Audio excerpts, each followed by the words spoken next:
it's Dr. Amanda from StraightSmile Solutions. Today we had a question come in on our Facebook site a little bit more about buccal crossbites or Brody bites. And I really think some of the prospective patients were a little confused as to what that was. So I thought I was looking for an example, and I finally found one. Yay.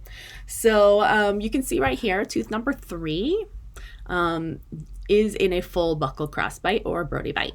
So it's the opposite of a traditional, when we say crossbite, usually we mean the tooth is like all the way in. It's more palatal. This is all the way out or more buccal. So that means that all the cusps on this tooth, usually there's 4, 5, something like that, they're all on the outside of this lower tooth.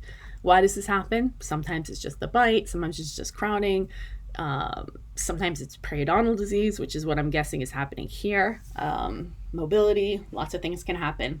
But it should be corrected. It's not healthy for the tooth because it loads the forces in the wrong direction. And the more this happens, as you can see here, the more gum disease and breakdown, and eventually you'll have loss of that tooth. So it's super important that you get this corrected as soon as it occurs and then maintain it with a retainer.